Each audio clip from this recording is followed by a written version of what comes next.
ሩታን አትወዳትም እንዴ እናንተ?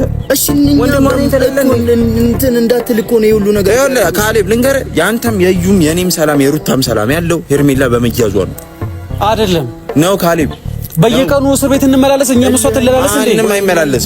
እስቲ ወንድ ከሆነ ሩታንም ይሞክራት ብያለሁ። እንግዲህ አረ ማሳያችሁ ምን አገባችሁ? ምን አገባ እናንተም የነሱ እሱ ጋር ሆናችሁ በቃ ልቀቅ፣ የሰው ህት ልቀቅና ከዛም በኋላ በቃ አለቀም። እኔ ሰላሜን ያገኘሁት የሰው ሚስት ልቀቅ፣ ምንም አይታረግልህም። የሩታ ኦሬዲ ደስታዋን አግኝታለች። በቃ ላለቀ ነገር እንደገና ወደ ኋላ መመለስ የለብንም። ኖቬል እና ቁጭ ብለን ማውራት እዩ ልቀቀኝ፣ እዩ ልቀቀኝ። ይኸውልህ ሄደን ያለበት ቦታ እዚህ አላሳየህም። ልቀቀኝ። አብርሃም አሁን እየሄደበት ያለውን መንገድ ካላቆመ መቼም ሄርሜላን አያገኝም። መቼም አብርሃም የሚሄድበት መንገድ እኛ እናውቀዋለን፣ ጥሩ እንዳልሆነ እያደረገ ያለው ነገር ጥሩ እንዳልሆነ ጠንቅቀን እናውቀዋለን። ነገር ግን አንተ ለአብርሃም ብለህ ሳይሆን ለእህትህ ለሩታ ብለህ ያለችበት ሰላም እንዳይበጠበጥ ልጇን በሰላም እንድታሳደግ ብለህ ሄርሜላን ለአብርሃም ስጠው። ለምንም አደርግም ልተው። እሱ በሄደበት እኔ ሜዳ ያቅተኝ እኮ እሺ፣ መሄድ ላያቅት ይችላል። ለሩታ ብለህ ተው። አሳስራታለሁ አለኝ አይደል? ይሞክር የገዛ ወንድሙን ለሴት እንዴ ለሴት እንዴት ያሳስራል? ሁለተኛ ወይ ገዛውን ችሙ እንደዛ ማድረግ የቻለ ለኔ እህትና ለኔ ቤተሰብ ይመለሳል ይልጭ።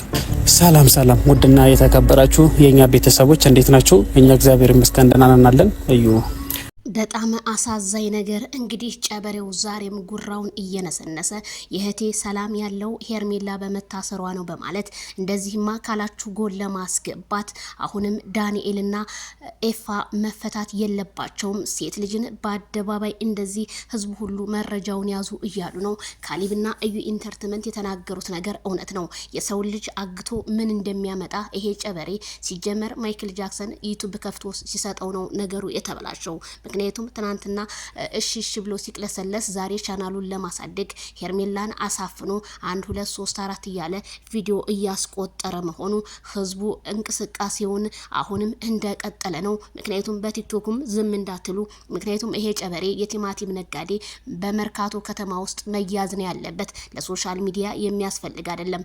ምክንያቱም የሱ እህት ብትሆን እንደዚህ አያረግም ነበረ።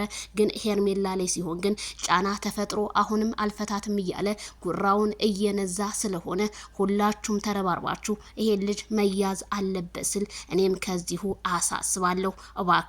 እባካችሁ ሄርሜላ ትለቀቅልን። ሄርሜላ አታሳዝንም ወይ? ሲጀመር ሄርሜላን እኮ እንደ ሴት አልቆጠራትም ይሄ ጨበሬ።